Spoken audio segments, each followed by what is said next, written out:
Matthew Master Ridley. Kilala ang Rome sa kanilang marangyang pamumuhay at malawak na impluensya, ngunit may madilim na bahagi rin ito na puno ng brutal at kakaibang mga parusa. Ang mga parusang ito ay hindi lang para pigilan ang krimen, kundi para ipakita rin ang kapangyarihan at autoridad ng Estado. Mula sa pag-crucifix hanggang sa pagpapakain sa mabangis na hayop, ang mga paraan ng pagpaparusang ito ay ginawa para maghatid ng takot at panatilihin ang kaayusan sa bansa. Kaya naman sa video na ito, ating aalamin ang 10 pinakamatindi at pinakakakaibang parusa na ginawa noong panahon ng Roman Empire. Kaya naman simulan na natin. Number 1. Crucifixion. Ang crucifixion ay isa sa mga pinakamalupit na uri ng parusang kamatayan na ginamit sa Roman Empire. Ito ay ginawa at ipinasatupad upang magdulot ng matinding paghihirap at kahihiyan para sa mga akusado. Ang proseso ng crucifixion ay nagsisimula sa paghahagupit o pagpapahirap sa biktima bago siya ipako sa isang kahoy na krus o poste. Karaniwang ipinapako ang mga kamay at paa at sa ilang kaso ginagamitan ng lubid upang itali. Ang posisyon ng katawan habang nakabitin sa krus ay nagpapahirap sa paghinga. Kaya ang biktima ay unti-unting namamatay dahil sa asphyxiation, matinding pagdurugo, dehydration at pagkabigla. Ginagamit ang parusang ito hindi lamang upang patayin ang mga kriminal, alipin o rebelde, kundi upang magsilbing pampublikong babala sa iba.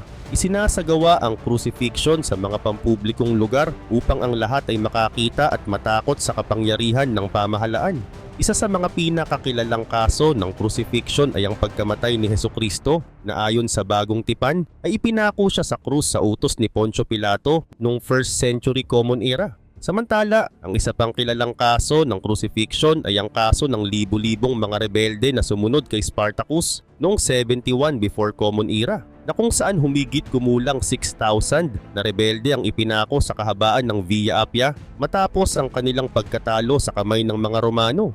Gayun din, noong 70 Common Era, sa panahon ng First Jewish-Roman War, maraming Jewish ang ipinako sa krus sa labas ng Jerusalem bilang parusa sa kanilang pakikipaglaban sa Roma. Gayunpaman ipinagbawal ito ni Emperor Constantine the Great noong 4th century Common Era dahil sa brutalidad at matinding kahihiyan na dulot ng crucifixion at bilang bahagi na rin ng kanyang pagyakap sa Kristyanismo. Bagamat kilala ito bilang simbolo ng karahasan at kalupitan, naging mahalaga rin ang crucifixion sa kasaysayan ng relihiyon, lalo na sa Kristyanismo, kung saan ang imahe ng krus ay simbolo ng sakripisyo at kaligtasan.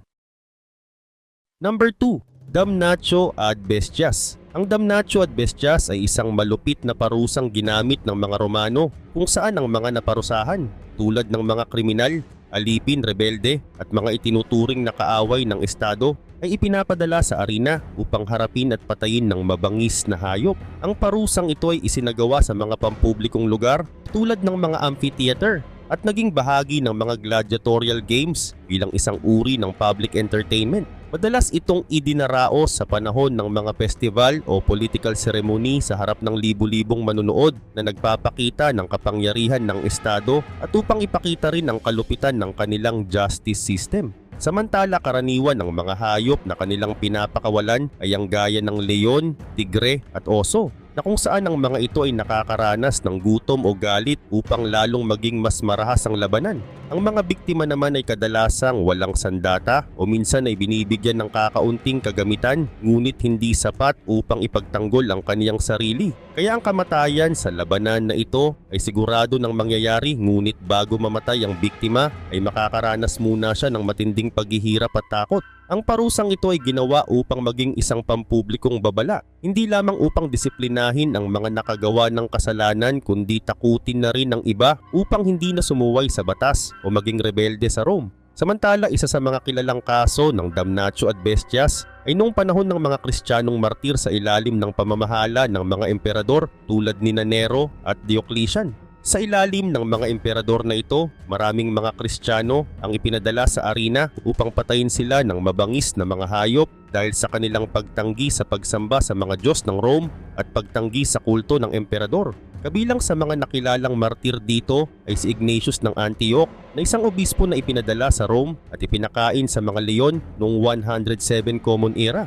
Bagaman ito ay ginagamit bilang isang parusa, ang damnatio ad bestias ay naging simbolo rin ng paglaban ng mga akusado, partikular na ang mga Kristiyano, na tumanggap ng kanilang kapalaran ng may buong tapang at pananampalataya, kaya't isa itong mahalagang bahagi sa kasaysayan ng relihiyon at heritage ng Rome.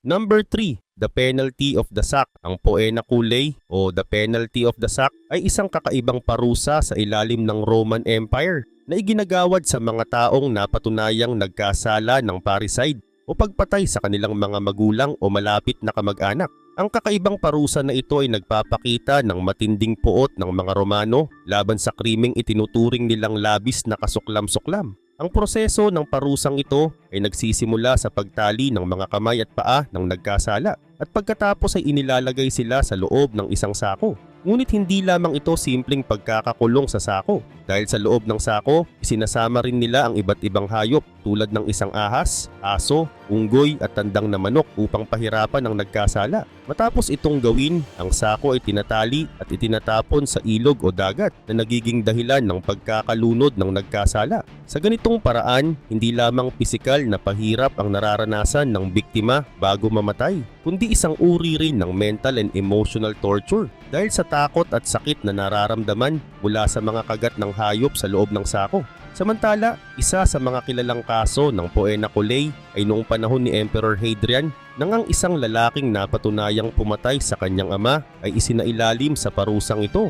Gayunpaman, bago siya ipasok sa sako, ipinahawak sa kanya ang bangkay ng kanyang ama bilang bahagi ng isang ritual at may layunin na ipahiya ang nagkasala. Bukod pa rito, ang Poena Culei ay hindi lamang isang matinding parusa ng mga Romano, subalit ito rin ay nagpapakita ng kanilang malalim na pagrespeto sa kanilang pamilya, lalo na sa kanilang mga magulang na itinuturing nilang sagrado. Gayunpaman, bihira ang mga naitalang kaso ng parusang ito, ngunit makikita pa rin natin na ang mga tao sa bansang ito noong panahon na yon ay may malalim na galit sa mga taong nagkasala ng pagpatay sa kanilang pamilya at magulang at sumasang-ayon sa pangangailangang parusahan sila sa paraang masaklap.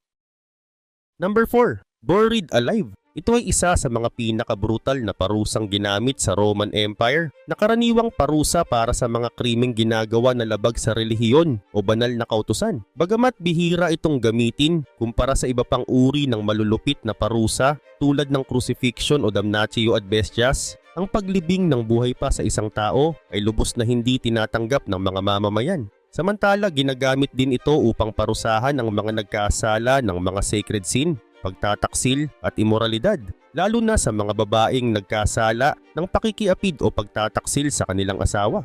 Ang proseso ng parusa ay napakasimple, ngunit labis na nakakikilabot dahil ang biktima ay ililibing ng buhay pa sa loob ng isang hukay o kuweba na sinadyang hukayin para sa kanila. Sa maraming pagkakataon, ang biktima ay inilalagay sa isang masikip na espasyo na walang paglalabasan at sila ay unti-unting mamamatay sa kakulangan ng hangin, dehydration o sa matinding takot habang siya ay unti-unting nasasakal sa ilalim ng lupa. Isa sa mga kilalang halimbawa ng ganitong uri ng parusa ay noong kaso ng Vestal Virgins, mga babaeng pari na naglilingkod kay Vesta na diyosa ng tahanan at apoy, at sila ay itinuturing na sacred sa Roman Empire. Ayon sa kanilang banal na tungkulin, kinakailangan nilang manatiling birhen habang naglilingkod. Subalit kung ang isang Vestal Virgin ay napatunayang nagkasala ng pakikipagtalik, ang karaniwang parusa ay paglibing nito dahil ang dugo nila ay hindi dapat ibuhos sa lupa dahil sila ay itinuturing na sacred. Samantala, isa sa mga pinakakilalang Vestal Virgin ay si Cornelia. Siya ay inilibing ng buhay matapos mapatunayang nagkasala ng pakikipagtalik noong 216 before Common Era. Siya ay hinatulan ng pagkakalibing ng buhay sa ilalim ng lupa sa pamamagitan ng ritual na isinagawa sa Campus Sceleratus na isang lugar malapit sa border ng Rome. Ang ganitong klase ng parusa ay nagpapakita ng matinding pagkasuklam ng mga Romano sa imoralidad at pagtataksil, lalo na sa mga itinuturing na banal o sagrado. Ang paglibing ng buhay ay isang uri ng parusa na hindi lamang nagbibigay ng pisikal na pagdurusa sa mga akusado, kundi isang nakakakilabot din na kaganapan upang ipakita sa ibang mamamayan ng bansa ang ganitong pagpaparusa ng estado sa mga nagkasala, na kung saan ay itinatapon nila ito sa ilalim ng lupa bilang tanda ng pagtanggi sa kanila ng lipunan at ng Diyos. Number 5, decimation. Ang decimation ay isa sa mga pinaka-brutal at nakakatakot na parusang ginamit ng Roman Empire upang parusahan ang mga walang disiplina, mga rebellion o duwag na pag-uugali ng kanilang mga sundalo. Ang salitang decimation ay nagmula sa salitang Latin na decimus na nangangahulugang ikapu dahil ang isa sa bawat 10 sundalo sa isang unit ng hukbo ay pipiliin sa pamamagitan ng raffle upang mapatawan ng parusang kamatayan. Ang mga natitirang sundalo naman na nakaligtas ay inuutusan na sa pilitang patayin ng kanilang mga kapwa sundalo sa pamamagitan ng pagpalo, pambabato o gamit ang kanilang mga armas. Ito ay isang uri ng parusa na hindi lamang para sa mga individual na nagkasala, kundi isang pagpaparusa sa isang buong unit para sa mga kasalanan lamang ng ilan. Layunin nito na palakasin ang kanilang disiplina, takutin ng iba mula sa paglabag sa mga kautusan, at upang makita rin nila ang hindi pagpaparaya ng mga Romanong opisyal sa mga kabiguan sa labanan at upang ipakita rin ang kanilang katapatan. Ang proseso ng decimation ay labis na malupit dahil wala silang pakialam sa kung ano ang pagkakasala ng isang sundalo. Dahil kahit sino, walang pagkakaiba kung siya man ay nagpakita ng katapangan o hindi, ay maaaring mapili para hatulan ng kamatayan. Isa sa mga kilalang kaso ng decimation ay noong panahon ni Marcus Licinius Crassus na isang Romanong general at politiko na ipinatupad ito laban sa kanyang mga unit ng militar noong Third Servile War laban kay Spartacus. Dahil sa sunod-sunod na pagkatalo ng kanyang hukbo, siya ay nagpataw ng decimation sa ilang unit ng kanyang mga sundalo upang muling ipatupad ang disiplina at takot sa kanyang hukbo. Ang isa pang kilalang kaso nito ay si Emperor Augustus na gumamit din ng decimation upang kontrolin ang kanyang mga sundalo sa panahon ng kanyang laban sa Hispanya.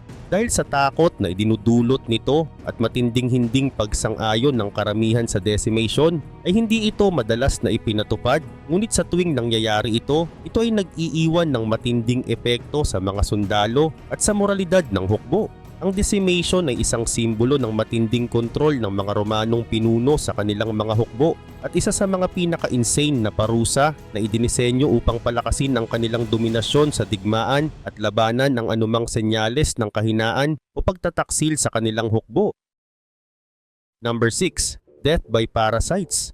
Sa panahon ng Roman Empire, maraming malupit at hindi makataong parusa ang ginamit upang takutin ng mga tao at panatilihin ang kapangyarihan ng estado, kabilang ang isang matinding anyo ng pagpapahirap na tinatawag na death by parasites. Bagamat hindi ito gaanong dokumentado sa mga pangunahing aklat ng kasaysayan, may mga ebidensya na nagpapakita ng ganitong pangyayari na kung saan ang isang tao ay sadyang nagpabaya sa kanyang kalinisan at nutrisyon, na kung saan ang kanyang katawan ay unti-unti nang kinakain ng mga parasites. At kung mayroong ganitong kalagayan ng isang individual, siya ay maaaring ikulong o pabayaan na lamang sa isang lugar na puno ng dumi, na kung saan ang kanyang katawan ay dahan-dahang kinakain ng iba't ibang uri ng parasites, gaya ng mga bulate, insekto at iba pang organismo na maaaring makapasok sa katawan. Ang mga parasites na ito ay unti-unting sasakupin ng katawan ng isang tao, tsaka kukunin ng nutrisyon ng kanyang katawan na magdudulot ng malubhang sakit at pagkasira ng kanyang mga laman loob na magreresulta sa isang matinding kamatayan. Ngunit unti-unti munang pahihinain ng mga ito ang katawan ng isang tao. Isa sa mga kilalang kaso ng ganitong uri ng karanasan ay ang kaso ni Publius Septimius Geta na pinaniniwala ang sinadya ng kanyang kapatid na si Caracalla na pabayaan siya habang siya ay nasa masamang kondisyon matapos ang kanilang labanan para sa trono. Bagamat mas alam ng karamihan na pinatay si Geta ng kanyang kapatid na si Caracalla, may mga haka-hakang nagsasabing pinabayaan si Geta at hindi inalagaan na nagresulta sa pagkakasakit nito at unti-unting kinain ng mga parasites ang katawan nito. Ang death by parasites ay nagpapakita ng isang nakakasuklam na anyo ng paghihiganti at pagpapahirap sa isang tao, na kung saan ito ay hindi lamang pinapatay sa matinding paraan, kundi pinahihirapan din sa pinakamabagal at pinakanakakakilabot na paraan. Number 7. Cauldron Torture. Ang cauldron torture ay isa sa mga pinakakakilakilabot at malupit na parusa na ginamit hindi lamang sa Roman Empire kundi pati na rin sa ibang sinaunang civilization. Sa parusang ito, isang malaki at mabigat na kaldero ang ginagamit bilang instrumento ng pagpapahirap. Ang proseso ay maaring mag-iba depende sa pamamaraan, ngunit karaniwan itong nagsisimula sa pagpapatong ng tao sa kaldero na kung saan siya ay nakatihaya o kaya'y nakahiga siyang ipapatong sa kaldero habang siya ay nakatali o hindi makagalaw. Gayun din, ang kaldero ay maaaring puno ng mga daga o ibang uri ng maliliit na hayop at ang kaldero ay papainitin gamit ang apoy o uling. Dahil sa tindi ng init, ang mga hayop sa loob ng kaldero ay maghahanap ng daan upang makatakas, kaya't sisimulan nilang kagatin o kainin ang laman ng biktima. Ang ganitong parusa ay labis na masakit, mahapdi at sobrang brutal na paraan ng pagkamatay. Ang parusa na ito ay nagdudulot ng matinding physical torture at nagbibigay rin ng malalim na takot sa isipan ng mga tao na makakasaksi ng ganitong uri ng parusa. Samantala, walang partikular na Romanong pinuno o biktima ang may dokumentadong record ng ganitong karanasan sa kasaysayan. Gayunpaman, ang ganitong uri ng pagpapahirap ay ginagamit ng mga malulupit na emperador gaya ni Nero o Caligula na kilala sa kanilang pagkahilig sa kakaibang uri ng karahasan. Ang cauldron torture ay isang halimbawa ng sadistikong parusa na ginawa hindi lamang upang patayin ang biktima, kundi upang ipakita ang kapangyarihan ng estado at ang kakayahan nitong magdulot ng labis na sakit at paghihirap. Number 8. Burning in oil. Ang burning in oil ay isa sa mga pinakabrutal at malupit na parusa na ginamit noong panahon ng Roman Empire. Gayunpaman, hindi lamang Romano ang gumamit nito dahil ginamit rin ito ng iba pang mga sibilisasyon. Ang parusang ito ay isang uri ng public torture na ginawa upang magbigay ng matinding takot sa mga mamamayan at ipakita ang walang awa na kapangyarihan ng estado. Karaniwan itong ginagamit laban sa mga traidor, rebelde o mga itinuturing na kalaban ng imperyo. At kahit ang mga Kristiyanong martir, ang proseso ng burning in oil ay nagsisimula sa pamamagitan ng pagpapainit ng isang malaking kaldero o lalagyan na puno ng langis o mantika hanggang sa ito ay umabot sa kumukulong temperatura. Ang biktima ay sapilitang inilulubog sa kumukulong mantika na agad nagre-resulta sa pagkasunog ng kanyang balat at laman. Ang init ay pumapasok ng mabilis sa kanilang katawan na nagdudulot ng malalim na pagkasira ng mga internal organs na hindi lamang nagdudulot ng matinding pisikal na sakit kundi nagdudulot din ng isang mabagal at malupit na pagkamatay. Samantala, may mga pagkakataon na ang biktima ay unti-unting inilulublob, dahan-dahang pinaparusahan upang mas matagal ang kanyang paghihirap. Bukod sa pisikal na sakit, ang pagpapahirap na ito ay isang pampublikong eksibisyon na ginawa upang magsilbing babala at ipakita ang kakayahan ng estado na magparusa ng walang awa. Isa sa mga kilalang kaso ng burning in oil ay naganap noong panahon ni Emperor Nero na kilala sa kanyang galit laban sa mga Kristiyano. Matapos ang Great Fire of Rome noong 64 Anno Domini, itinuturo ni Nero ang mga Kristiyano bilang may sala sa sunog na naganap at ginamit ito bilang dahilan upang pahirapan at patayin sila sa iba't ibang paraan.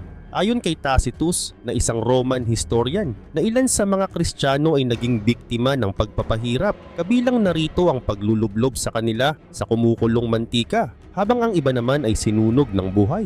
Ang ganitong klase ng parusa ay simbolo ng kalupitan at ang kawalan ng hustisya noong panahon ng Roman Empire na nagpapakita ng matinding galit ng mga pinuno tulad ni Nero laban sa mga itinuturing na kalaban ng estado o ng kanyang relihiyon.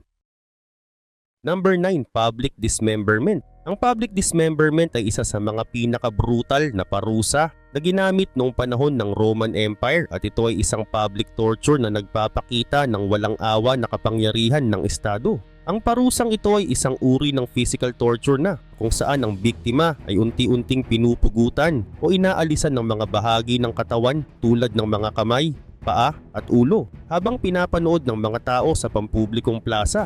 Karaniwang nakatali o nakakadena ang biktima upang hindi siya makagalaw habang isinasagawa ang pagputol sa ilang bahagi ng kanyang katawan. Ang dismemberment ay isinasagawa gamit ang mga matutulis na armas gaya ng espada, palakol at iba pang kasangkapan upang dahan-dahang alisin ang isang bahagi ng kanyang katawan habang ang sakit ay nararamdaman ng biktima hanggang sa tuluyan na itong mamatay. Madalas ay ginagawa ito sa pampublikong lugar upang ang ganitong parusa ay magsilbing babala sa mga maaaring maghimagsik o magkasala laban sa imperyo. Samantala, ang pagkakaroon ng maraming tao habang ginagawa ang parusa ay bahagi ng layunin nito na mag-iwan ng takot sa publiko. Isa sa mga kilalang kaso ng public dismemberment ay ang nangyari kay Lucius Apuleius Saturninus, na isang senador at leader sa Rome na kinalaban ng iba pang senado noong 100 before Common Era. Nang matalo si Saturninus at mahuli, pinarusahan siya sa pamamagitan ng public dismemberment, na isang napakalupit na parusa na nagpapatunay sa malupit na kalikasan ng Roman justice. Bukod kay Saturninus, marami pang mga biktima ang dumaan sa ganitong uri ng pagpapahirap, lalo na ang mga traidor, rebelde at mga taong itinuturing na banta sa kapangyarihan ng imperyo. Ang mga katawan ng mga biktima ng dismemberment ay minsang iniiwang nakasabit o nakakalat sa pampublikong lugar bilang karagdagang babala sa sino mang magtatangkang suwayin ng batas. Ang Roman Empire ay kilala sa paggamit ng mga ganitong parusa upang panatilihin ang kontrol sa kanilang malawak na teritoryo at populasyon. Number 10. Strangulation. Ang strangulation ay isang anyo ng parusa na ginamit noong Roman Empire, na bagaman mas simple at hindi kasing brutal ng ibang parusang tulad ng crucifixion o dismemberment, ay nagpapakita pa rin ng matinding kalupitan at kapangyarihan ng Estado. Ang strangulation ay isinasagawa sa pamamagitan ng pagsakal sa leeg ng biktima hanggang siya ay mawalan ng malay at tuluyang mamatay dahil sa kakulangan ng hangin. Karaniwang ginagamitan ito ng lubid, ngunit madalas ay kamay at sasakalin ang akusado upang pigilan ng daloy ng kanyang hangin. At ito ay nagdudulot ng mabagal, tahimik at napakasakit na kamatayan. Ginamit ang parusang ito laban sa mga kriminal, traidor o mga politikal na kalaban ng Estado. Sa ilang mga pagkakataon, isinasagawa ito ng pribado, gaya ng sa loob ng mga bilangguan. At ito ay isinasagawa sa mga opisyal na may mataas na katungkulan o isang tao na bahagi ng pamahalaan na kinalaban ng gobyerno na kailangang patayin ng hindi pampubliko. Sa ibang mga pagkakataon, ang strangulation ay ginaganap sa mga pampublikong lugar bilang isang babala sa mga tao. Isa sa mga kilalang kaso ng strangulation sa Roman Empire ay ang parusa kay Sejanus, na isang opisyal na may mataas na katungkulan sa pamahalaan, ngunit siya ay itinuring na isang traidor. Si Sejanus, na dating pinakamakapangyarihang tao sa Emperor Tiberius, ay inakusahan ng pagtataksil at sabwatan laban sa emperador. Noong 31 Anno Domini, matapos ang pag-alis sa kanya sa katungkulan, siya ay pinarusahan ng strangulation. Ayon sa mga historian, si Sejanus ay nilitis, hinatulan ng kamatayan, tsaka nasakal hanggang sa mamatay. Matapos ang kanyang kamatayan, ang kanyang katawan ay pinagpira-piraso ng galit na mga tao. Ang strangulation ay hindi lamang isang pisikal na parusa, kundi isa rin itong simbolo ng kapangyarihan ng imperyo at ang kanilang kakayahan na wakasan ng buhay ng sinuman na magtataksil o kumakalaban sa kanila. Bukod pa rito, ginamit din ito sa mga babaeng kriminal tulad ni Livilla, ang pamangkin ni Emperor Tiberius, na pinatay sa pamamagitan ng strangulation dahil sa kanya ring pagtataksil. Noong panahon ng Roman Empire, ang strangulation ay isang paraan ng parusang hindi laging pampubliko, ngunit palaging ginagamit itong parusa para sa mga traidor o makasalanang politiko.